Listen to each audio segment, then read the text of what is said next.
ओम तत्सत। ओम श्री गुरवे नमः। ओम श्री हरि। आध्यात्मिक प्रश्नावली के आज के प्रश्न के बारे में मुझसे बहुत से लोगों ने कई बार अलग अलग समय पर पूछा है और इस प्रश्न के बारे में मेरी अपनी जो अनुभूति है वह भी थोड़ी प्रासंगिक है। प्रश्न यह है कि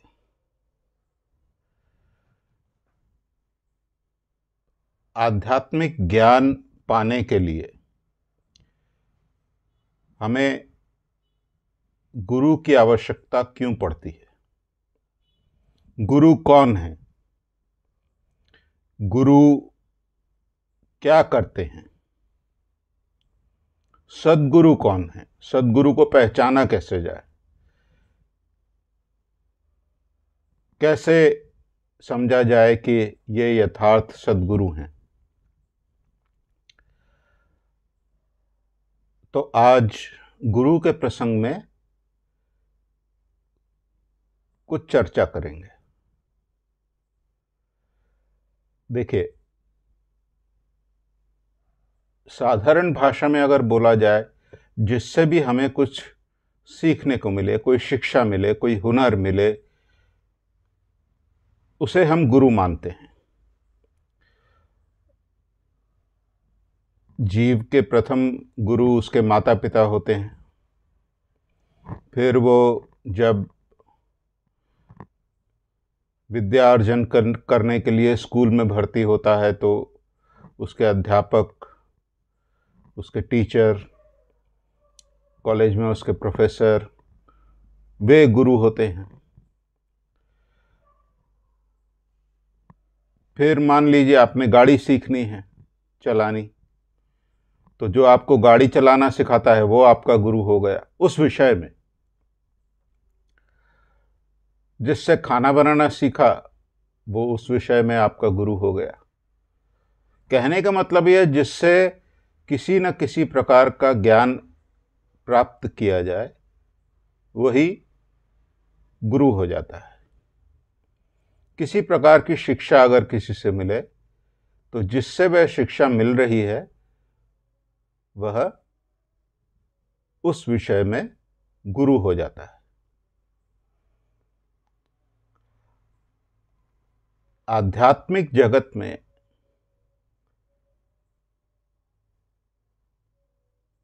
गुरु के बिना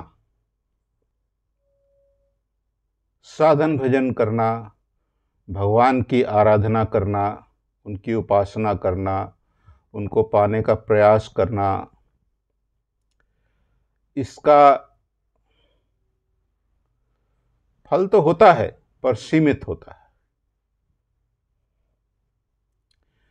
देखिए, भारत के आध्यात्मिक इतिहास में ऐसा कोई महात्मा, ऐसा कोई मुनि, ऐसा कोई ऋषि, ऐसा कोई साधक नहीं है जिसने बिना गुरुकरण किए आध्यात्मिक ज्ञान या आध्यात्मिक पूर्णता को प्राप्त किया हो।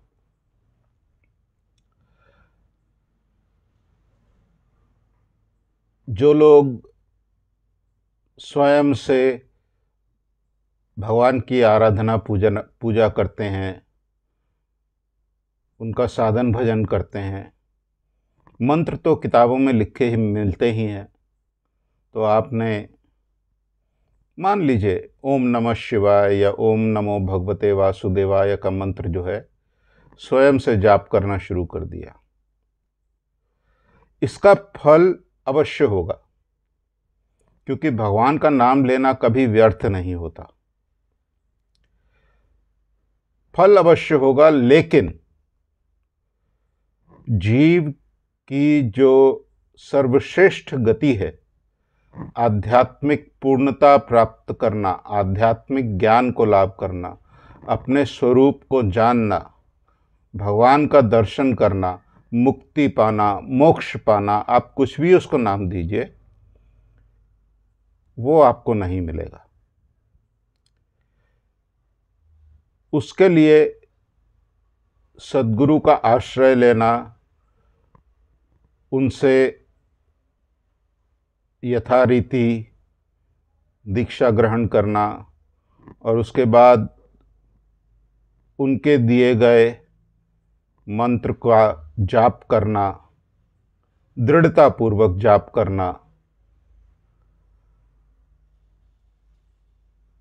यही मुक्ति का पथ है, यही भगवत दर्शन का पथ है। गुरु के अतिरिक्त इस त्रिजगत में ऐसा कोई नहीं है जो जीव को मुक्ति प्रदान कर सके।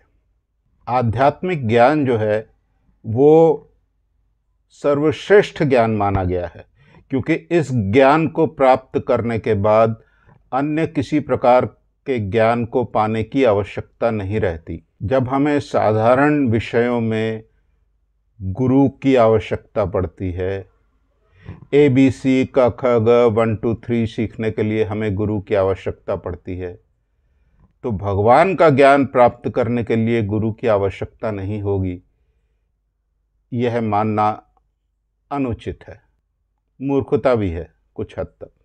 इसलिए आज हम गुरु के विषय में थोड़ा सा बात करेंगे। अब प्रश्न ये है कि सद्गुरु कौन है? तो उसका सीधा सरल उत्तर ये है कि जो आचार्य या गुरु आश्रित शिष्य को भगवान का दर्शन कराकर उसको मुक्ति प्रदान कर सकें, संसार बंधन से मुक्त कर सकें, वे सद्गुरु हैं। ये बड़ी सीधी, सरल और सहज परिभाषा है। मेरा प्रयास यही रहेगा कि मैं आप लोगों को इन तत्वों के बारे में बहुत सरल तरीके से समझाने का प्रयास करूं, जैसा मुझे समझ में आता है, जैसा शास्त्रों में लिखा गया है।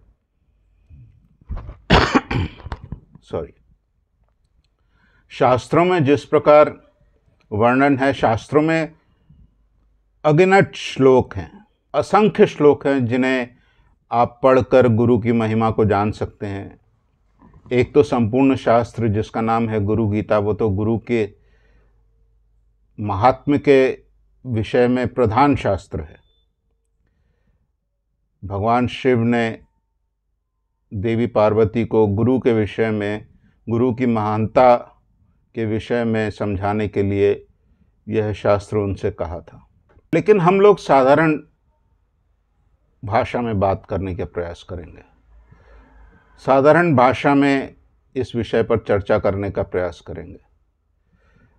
देखिए, हर धर्म के अनुयायी यह मानते हैं कि भगवान निर्गुण निराकार हैं, इंद्रियों के ज्ञान से परे हैं, मन से परे हैं, बुद्धि से परे हैं। हमारे शास्त्रों का भी यही कहना है। लेकिन दूसरी ओर हमारे शास्त्र यह भी कहते हैं कि भगवान को प्राप्त किया जा सकता है। यह बात केवल सनातन धर्म के शास्त्रों में कही गई है। अन्य सब धर्मों में या तो स्वर्ग नर्क, जिसे अंग्रेजी में हेवन हेल और इस्लाम में जिसको जन्नत और जहन्नुम कहा जाता है, उसकी प्राप्ति पर जाकर जीव की गति समाप्त हो जाती है। लेकिन हमारे शास्त्र कहते हैं कि ये प्राप्ति, वो स्वर्ग की हो या नर्क की हो, यह भी अस्थाई है। स्वर्ग का भोग जब अंत हो जाएगा, नर्क का वास जब अंत हो जाएगा, तो जीव को पुनः पृथ्वी पर मनुष्य शरीरधारी होकर जन्म ग्रहण करना पड़ेगा। हमने पहले भी बात की थी कि जीव जो है अपना प्रारब्ध स्वयं सृष्टि करता है, क्योंकि वह जन्म और मृत्यु के बीच में असंख्य कर्मों में लिप्त रहता है और वही कर्म उसके पुनर्जन्म का कारण बनते हैं। इसीलिए इसे संसार चक्र कहा गया है, जिसका ना आदि है ना अंत है। यह निरंतर चलता रहता है। अब सवाल यह उठता है कि क्या इस चक्र को रोकना या इसके चंगुल से निकलना संभव है? तो हमारे शास्त्र कहते हैं कि हाँ, संभव है। तो कैसे संभव है? देखिए, भगवान गीता में एक जगह कहते हैं कि जिसने जन्म ग्रहण किया है उसकी मृत्यु अवश्य होगी, इसमें कोई संदेह नहीं। तो अगर और जिसने देह त्याग कर दी है, जिसकी मृत्यु हो गई है, उसका पुनर्जन्म होना भी तय है, वो फिर से जन्म लेगा। तो अगर मृत्यु को रोकना है तो हमें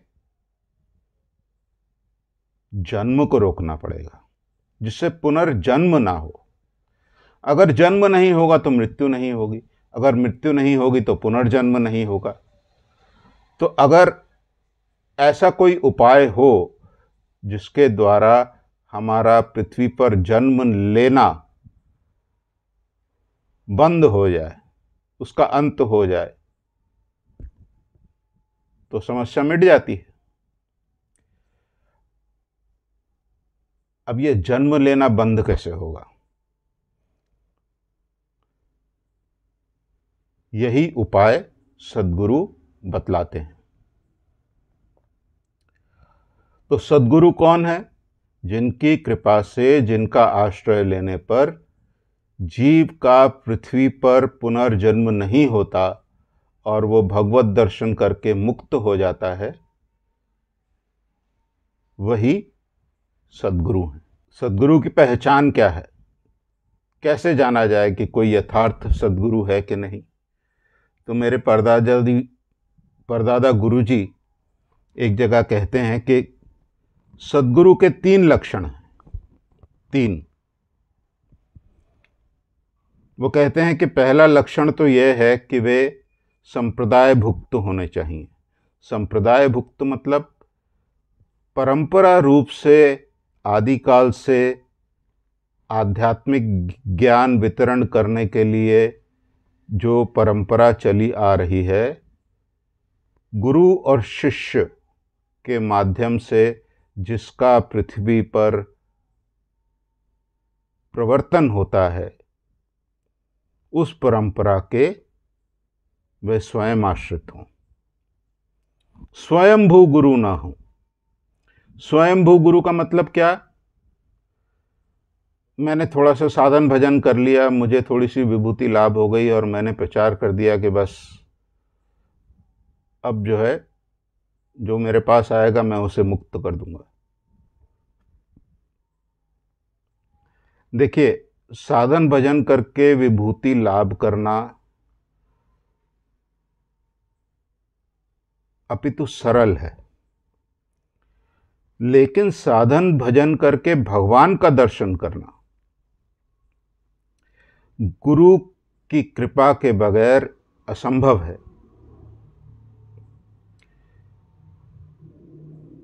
तो पहला लक्षण यह है कि गुरु जो हैं वो संप्रदाय भुक्त होने चाहिए। दूसरा लक्षण यह है कि वे अपने संप्रदाय के नियमों में स्थित होने चाहिए। मान लीजिए संप्रदाय का नियम है कि आपको प्याज, लहसुन, मद, मांस, अंडा नहीं खाना, जैसा कि हमारे संप्रदाय का है, निम्बार्क संप्रदाय का है। तो आपको दीक्षा देकर तो गुरु ने कहा कि तुमको यह ग्रहण नहीं करना, ये वस्तुएं ग्रहण नहीं करनी, और आप वे स्वेच्छाचारी होकर जो इच्छा हो वो ग्रहण करें। ऐसा नहीं होना चाहिए। संप्रदाय के जो नियम हैं उसको वे स्वयं निष्ठा से पालन करेंगे। ये गुरु होने का, सद्गुरु का दूसरा लक्षण है। सद्गुरु का तीसरा लक्षण है कि वे किसी प्रकार की विभूति का प्रदर्शन नहीं करेंगे। जैसे कि मान लीजिए किसी के मन की बात कह देना, किसी को ताबीज़ देना, कुछ तंत्र मंत्र करके कार्य सिद्धि कर देना, ये जो विभूति का प्रकाश है ये गुरु में नहीं होना चाहिए। अब ये 3 लक्षण जिसमें मिले उन्हें यथार्थ गुरु समझना चाहिए। देखिए, फिर एक और बात आती है कि ये लक्षण बहुत से महात्माओं में आपको मिल सकते हैं, लेकिन अनेक बार ऐसा होता है कि किसी विशेष महात्मा के पास जाने से आपके मन को शांति मिलती है, उनके संग में बैठकर उनका उपदेश सुनना आपको अच्छा लगता है, मन को भाता है, आपको लगता है कि इनका कहा हुआ उपदेश मानकर हम चल सकते हैं, उनकी बातों से मन को शांति मिलती है, उनके निकटवास करें तो लगता है कि मन की चिंताएं सब दूर हो गई हैं। ऐसी अनुभूति मनुष्य को होती है किसी किसी महात्मा के पास, और वह स्वयं ही उस महात्मा की ओर आकर्षित हो जाता है। लेकिन यह याद रखना आवश्यक है कि जहाँ आध्यात्म ज्ञान की बात हो रही हो, जहाँ आत्मोद्धार की बात हो रही हो, वहाँ पे गुरु का चयन करना आसान काम नहीं है। देखिए, हम लोग जब बच्चे को स्कूल में पढ़ाने के लिए भेजते हैं तो कई स्कूलों की खोजबीन करते हैं, कौन सा स्कूल अच्छा है, किसकी फ़ीस कम है, किसके यहाँ टीचर अच्छे हैं, किसके लेबोरेटरी अच्छी है, प्लेग्राउंड अच्छा है, बहुत सी चीज़ों का ख्याल रखते हैं हम लोग। उसके बाद बच्चे को जो है स्कूल में भर्ती करते हैं। जिन माता पिता की कन्याएं हैं वह जानते हैं कि कन्या के लिए वर खोजना कितना कठिन काम है। बहुत से पहलुओं को ध्यान में रखकर कन्या के लिए वर खोजा जाता है। कितना कमाता है, चरित्र कैसा है, परिवार कैसा है, कितना पढ़ा लिखा है, कितने भाई बहन हैं, कहाँ रहता है, मेरी बच्ची को ठीक से रख पाएगा कि नहीं, उसका भरण पोषण कर पाएगा कि नहीं। मैं साधारण तरीके से बात कर रहा हूँ, तो ये सब बातें ख्याल में रखनी पड़ती। ये तो साधारण सांसारिक विषय हैं। छोटी छोटी आप चीज़ खरीदते हैं, आप कितनी चीज़ें देखते हैं, कैसी क्वालिटी है, इससे कहीं और सस्ता मिल रहा है कि नहीं। आजकल तो फिर लोग ये भी देखते हैं कि मेड इन चाइना माल तो नहीं है, मेड इन इंडिया माल हो तो ज़्यादा अच्छा है। तो छोटे छोटे विषयों पर हम कितनी सावधानी बरतते हैं। तो जहाँ पर आत्मोद्धार की बात आती है, जहाँ पे सर्वश्रेष्ठ ज्ञान प्राप्त करने की बात आती है, वहाँ पे गुरु का चयन कैसे किया जाए यह बात बहुत इम्पोर्टेंट हो जाती है। इसलिए जिसको गुरु चयन करना है वह यह 3 प्रधान लक्षण तो अवश्य देखे। देखिए, एक बात याद रखिएगा, जहाँ पे अर्थ का संबंध है वहाँ परमार्थ का संबंध नहीं हो सकता। गुरु शिष्य को उद्धार करते हैं और शिष्य गुरु को प्रसन्न कर कर उनके आदेश अनुसार साधन भजन कर कर आध्यात्मिक ज्ञान लाभ करेगा। गुरु की प्रसन्नता का एक ही लक्षण होना चाहिए कि आप शिष्य होकर गुरु का आदेश निर्विचार रूप से पालन कर रहे हैं कि नहीं। और गुरु का आदेश क्या है कि तुमको जो मंत्र दिया गया है वह तुम गुरु के आदेश अनुसार निष्ठापूर्वक जप करो। इसके अलावा जिसे तुमसे कुछ चाहिए वह यथार्थ गुरु नहीं हो सकता। जहाँ स्वार्थ का संबंध है वहाँ परमार्थ का संबंध नहीं हो सकता, यह बात याद रखिए। किसी ने कह दिया कि आप 3,000 रुपया दो तो आपको जो है हम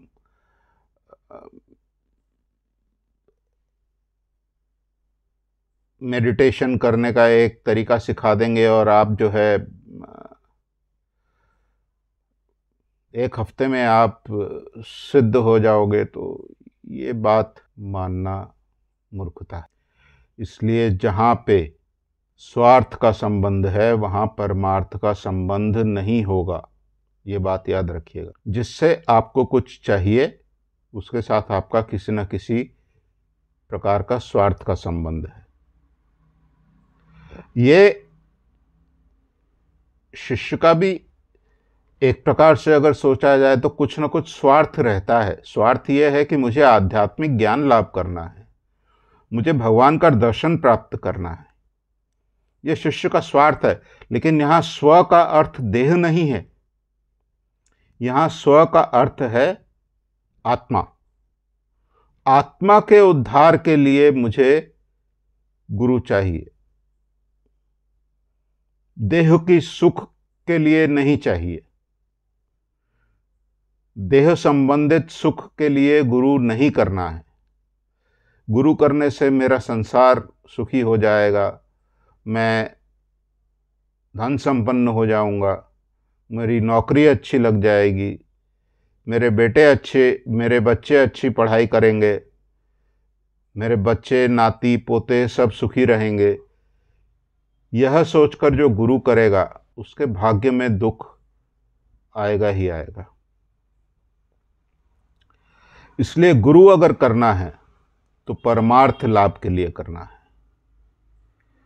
मेरे परदादा गुरुजी एक जगह कहते हैं कि गुरु तत्व यही है कि गुरु परमात्मा ही है। परमात्मा ही तुम्हें उद्धार करने के लिए गुरु रूपी हुए हैं। उन्होंने गुरु का रूप धारण किया है। अब यह बात समझना थोड़ी कठिन है, तो भी समझाने का प्रयास करता हूं। देखिए, भगवान अनंत विभूति संपन्न है, अनंत शक्ति संपन्न है। किसी शक्ति के माध्यम से वो सृष्टि करते हैं, उसका पालन करते हैं, उसको लय करते हैं, उसे माया शक्ति कहते हैं। किसी शक्ति के माध्यम से वे अवतार ग्रहण करते हैं,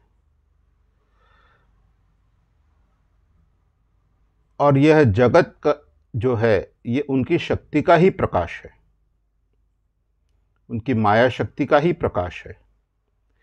इसलिए भगवान अनंत शक्ति संपन्न है, और अपनी जिस शक्ति के माध्यम से वे जीव को मुक्ति प्रदान करते हैं उसका नाम है गुरु शक्ति। देखिए, इलेक्ट्रिसिटी या विद्युत जिसे हम कहते हैं वह एक ही है, लेकिन उससे आप पंखा चला सकते हैं, लाइट का बल्ब जला सकते हैं, फ्रिज, टीवी, एयर कंडीशनर, ऐसे 1000 यंत्र आप उससे चला सकते हैं। शक्ति एक ही है, लेकिन वह अनंत कार्य करने का सामर्थ्य रखती है। जो कार्य बल्ब के माध्यम से होता है वह पंखे के माध्यम से नहीं होता। जो पंखे के माध्यम से होता है वह एसी के माध्यम से नहीं होता,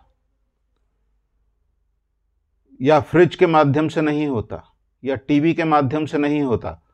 तो शक्ति एक रहने पर भी जिसके माध्यम से उस शक्ति का प्रकाश होता है उस आधार पर निर्भर करेगा कि उस शक्ति को किस कार्य के लिए व्यवहार किया जाएगा। ठीक इसी प्रकार गुरु शक्ति के माध्यम से भगवान जीव को उद्धार करते हैं और यह शक्ति किसी न किसी जीव देह के माध्यम से कार्य करती है। देखिए, शक्ति को कार्य करने के लिए एक माध्यम चाहिए। आकाश में जब बिजली कौंधती है वर्षा काल के समय, तो वह शक्ति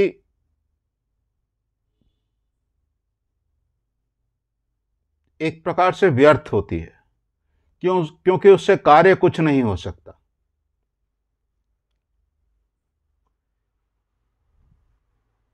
उस विद्युत शक्ति को कार्य में लगाने के लिए, उसको उपयोगी बनाने के लिए आपको उस शक्ति को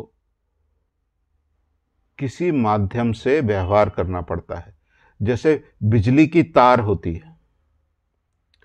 बिजली की तार एक स्थान से करंट को दूसरे स्थान तक लेके आती है। जहां पे आपने बल्ब लगाया वहां पे बल्ब जल उठता है, जहां पे नहीं लगाया वहां पे कोई कार्य नहीं है। लेकिन कार्य ना होने पर भी शक्ति है।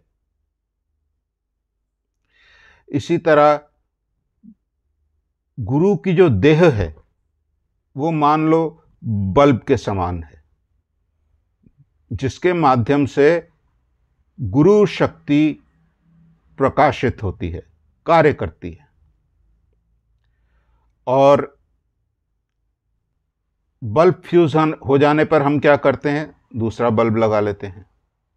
यही गुरु परंपरा का महात्म है, महानता है कि गुरु शक्ति परंपरा क्रम से पीढ़ी दर पीढ़ी एक महात्मा से अन्य महात्मा की को या अन्य महात्मा के शरीर को आश्रय करती है। गुरु उपयुक्त शिष्य बनाकर यह गुरु शक्ति अपने शिष्य में प्रविष्ट कराते हैं। और एक बल्ब के फ्यूज हो जाने पर जैसे आपने दूसरा बल्ब लगा लिया, उसी प्रकार एक महात्मा का शरीर छूट जाने पर आप यह गुरु शक्ति जो है उनके शिष्य रूपी बल्ब को का आश्रय लेकर प्रकाशित होती है। देखिए, एक बात याद रखिएगा कि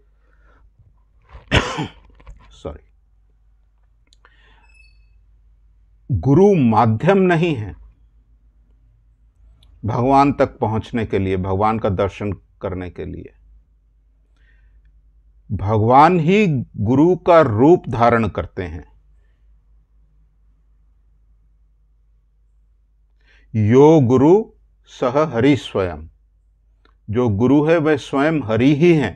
भगवान के अतिरिक्त जीव को भगवत दर्शन करने का मार्ग और कोई प्रदान नहीं कर सकता। इसलिए गुरु वस्तुतः भगवान ही हैं। जो शिष्य गुरु में भगवत भाव रखकर गुरु को भगवान का रूप समझकर उनकी भक्ति करता है, उनमें श्रद्धा रखता है, उसके भीतर आध्यात्म तत्व शीघ्र ही प्रकाशित होता है। देखिए, भगवान का ज्ञान प्राप्त करने के लिए 3 विषयों का अवलंबन किया जाता है। गुरु का, मंत्र का या इष्ट का, जिसकी आराधना आप कर रहे हैं। जो मंत्र है वह भी भगवान है, गुरु भी भगवान है और इष्ट तो है ही। तीनों में भेद कुछ नहीं है। कोई गुरु में पराभक्ति रखकर या गुरु में श्रद्धा रखकर उनका आदेश निर्विचार रूप से पालन कर कर श्रेष्ठ गति को प्राप्त करता है। कोई मंत्र जप की दृढ़ कठिन आराधना कर कर, उसका जाप कर कर श्रेष्ठ गति को लाभ करता है, और कोई इष्ट के प्रति पराभक्ति रखकर श्रेष्ठ गति को लाभ करता है। लेकिन स्वयंभू रूप से ग्रहण किया हुआ मंत्र मुक्ति प्रदान नहीं करता। गुरु के मुख से जब शिष्य के कर्ण में मंत्र प्रवेश करता है, उसके प्रभाव से शिष्य के भीतर की कुंडलिनी शक्ति जागृत होती है और शिष्य उसे निरंतर मंत्र के जाप के माध्यम से उस कुंडलिनी शक्ति को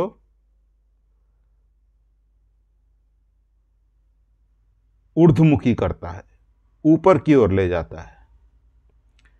यह तत्व बाद में फिर कभी विचार करेंगे। यहां सिर्फ मूल बात थोड़ी सी मैंने समझाने का प्रयास किया है।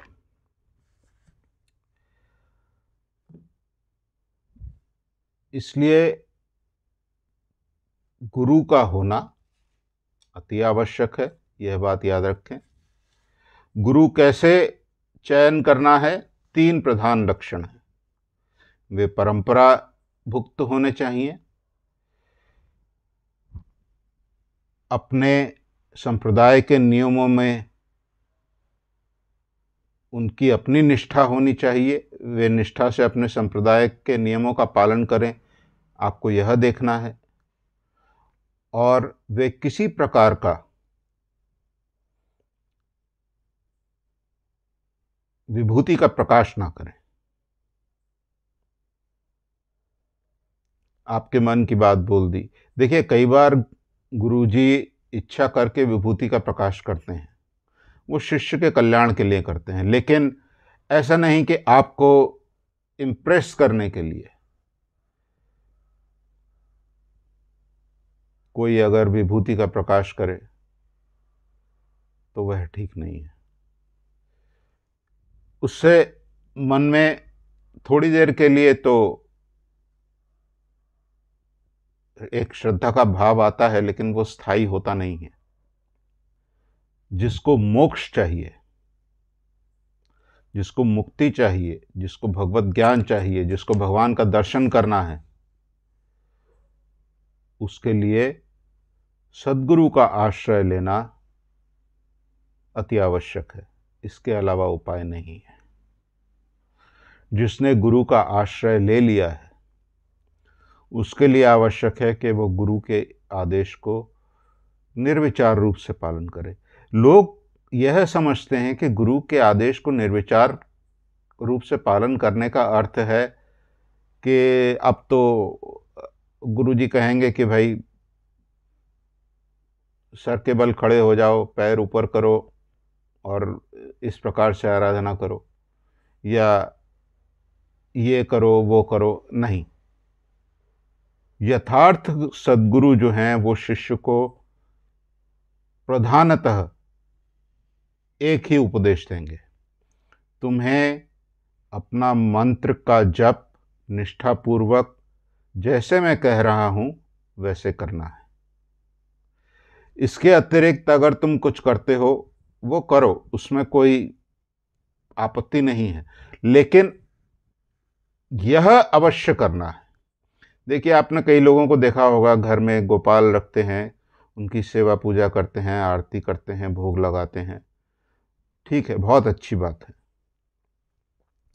अगर सद्गुरु आश्रित हैं तो ये जो क्रिया है, ये जो इष्ट देव की सेवा की क्रियाएं हैं, ये अवश्य ही उनके मन को भगवतमुखी करेंगी, उनको भगवान का दर्शन पाने में सहायता कर सकती हैं। लेकिन अगर मूल्य कार्य जो है मंत्र का जप वो ठीक से ना किया जाए तो फल मिलने में देर होगी। इसलिए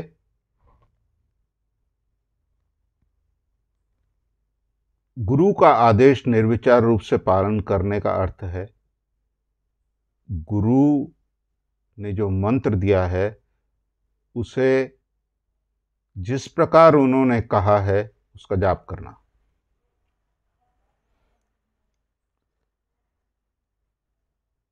संप्रदाय के और नियम भी कई बार गुरु उपदेश करते हैं, जैसे हमारे संप्रदाय में है दीक्षा लेने पर तिलक स्वरूप करना पड़ता है, गले में तुलसी की माला यानी कंठी जिसे हम कहते हैं वह धारण करनी पड़ती है, और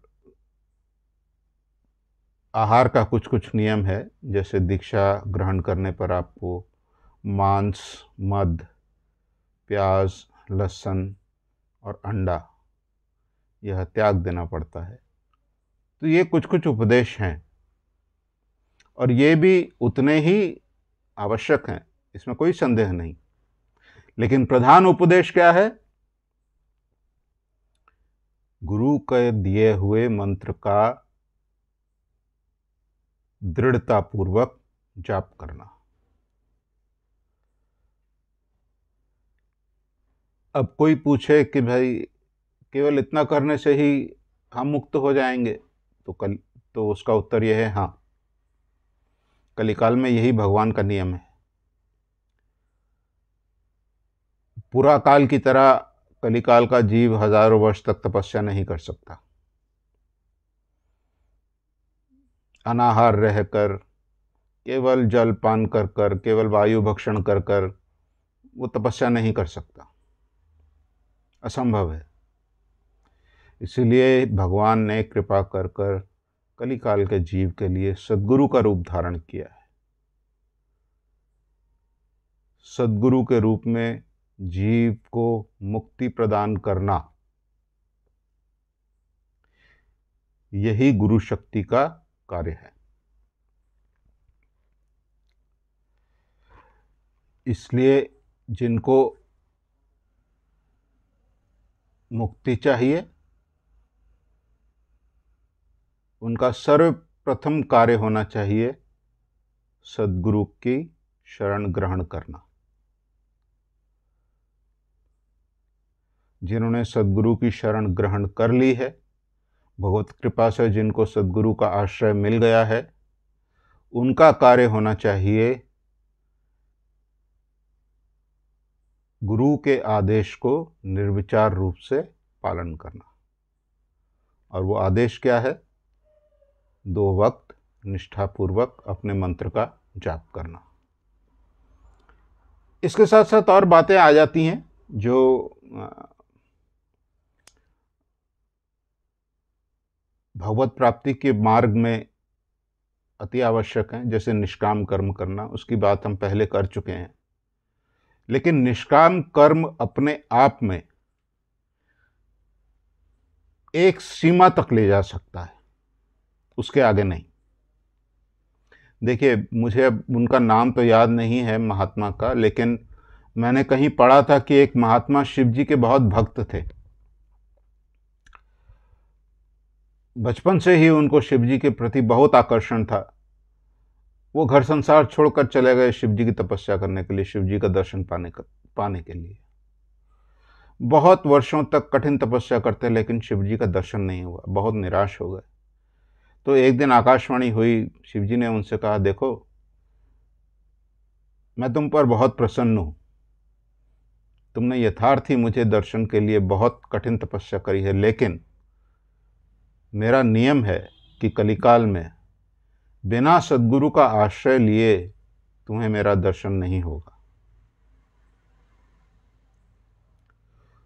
तो तुम पहले सद्गुरु का आश्रय ग्रहण करो, फिर जब तुम तपस्या करोगे तब मैं तुम्हें दर्शन दूंगा।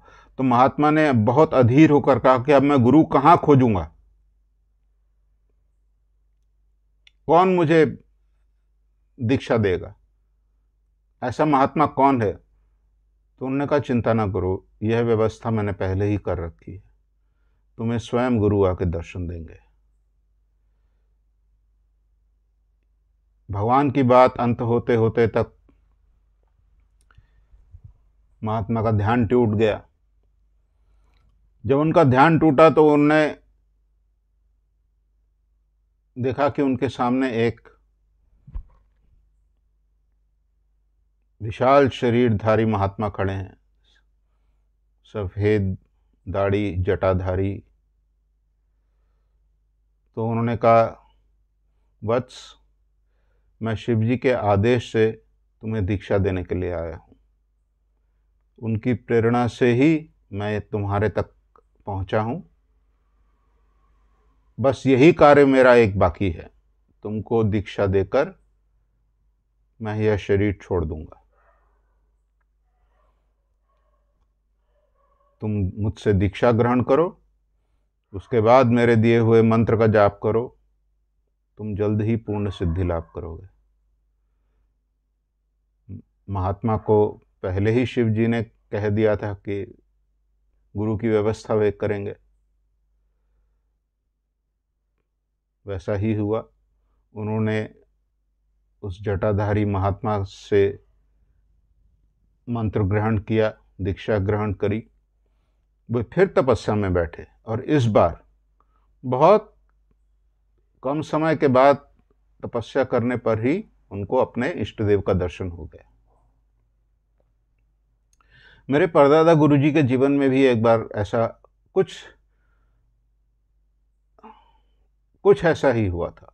ठीक ऐसा तो नहीं, लेकिन कुछ ऐसा ही। उस वक्त मेरे परदादा गुरुजी श्री श्री संतदास जी महाराज गुरु खोजने के लिए बहुत व्याकुल थे। तो कलकत्ता में हाईकोर्ट में प्रैक्टिस करते थे, वकील थे। रोज जाते थे गंगा स्नान के लिए। तो एक बार गंगा स्नान के लिए गए तो मन बहुत खराब हो गया। वो गंगा जी में खड़े होकर हाथ जोड़कर आंखें मूंद कर गंगा जी से प्रार्थना करने लगे, कुछ इस प्रकार के, हे माँ गंगे, तुम तो सर्व पाप नाशिनी हो, तो क्या मेरे पाप इतने ही अधिक हैं कि मुझे सद्गुरु की प्राप्ति नहीं होगी?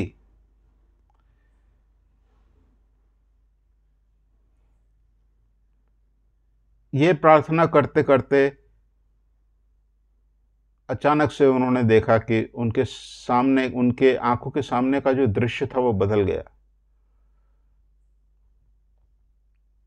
गंगोत्री गोमुख हठात प्रकाशित हुए और हर और पार्वती ने उनको दर्शन दिया।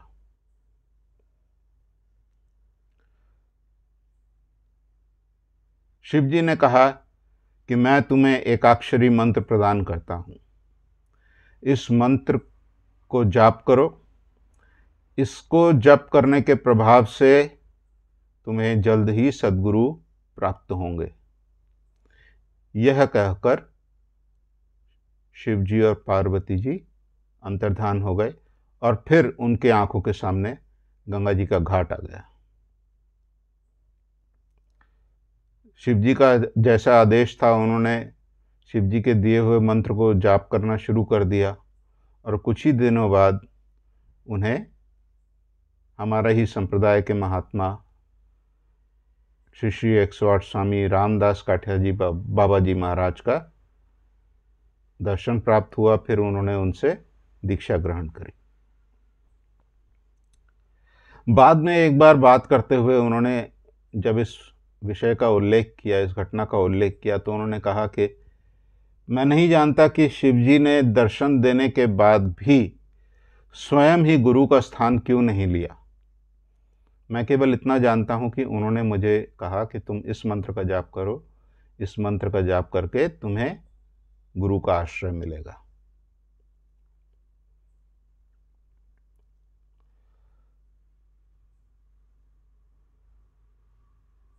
तो कलिकाल में भी ये बात ज्यादा पुरानी नहीं है,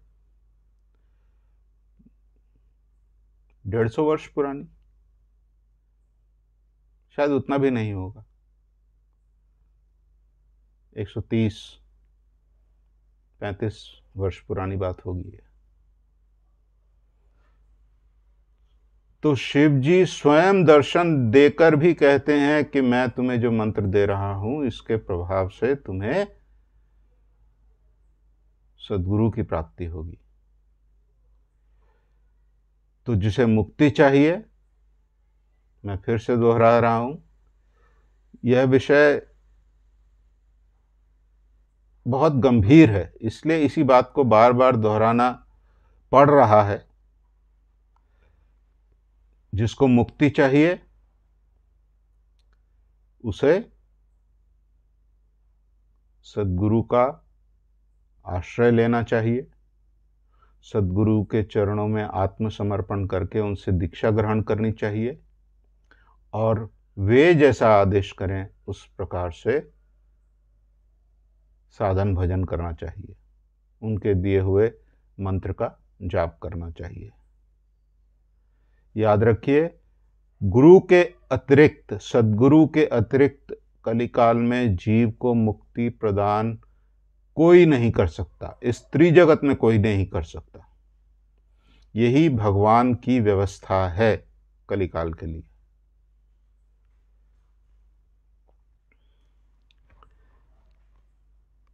इसलिए एक जगह श्लोक आता है, भगवान कहते हैं श्रीमद् भागवत में कि आचार्यम माम विजानीयात न अवमन्येत कहिर्चित न मर्त्य बुद्धि असूयते सर्वदेवमयो गुरु। आचार्य को यानी गुरु को मेरा ही स्वरूप समझना, उनमें कभी भी मनुष्य बुद्धि मत रखना, उनका असम्मान कभी न करना, क्योंकि गुरु सर्वदेवमय है। वो श्लोक तो बड़ा प्रसिद्ध है, आप लोग सब जानते ही होंगे। ओम गुरुर्ब्रह्मा गुरुर्विष्णु गुरुर्देवो महेश्वरः गुरुरेव परब्रह्म तस्मै श्री गुरवे नमः। कहीं कहीं आता है गुरु साक्षात परब्रह्म तस्मै श्री गुरवे नमः। यह यथार्थ सत्य है। भगवान ही गुरु के रूप में आकर जीव को उद्धार करते हैं।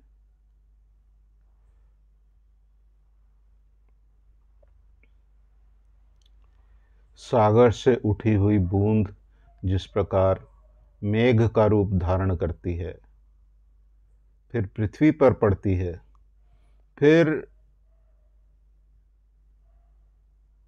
अनेक प्रकार के कौशल से, कभी नदियों से, कभी नालों से, पोखर से, इधर उधर से होकर फिर से समुद्र में आ जाती है, उसी प्रकार जीव भी भगवान से उत्पन्न होता है और नाना पथ अवलंबन कर अंत में सद्गुरु की कृपा से उनमें ही आकर मिल जाता है। इसलिए आज के विषय में हम यहीं समाप्त करते हैं। ओम श्री गुरवे नमः। ओम तत्सत। ओम श्री हरि।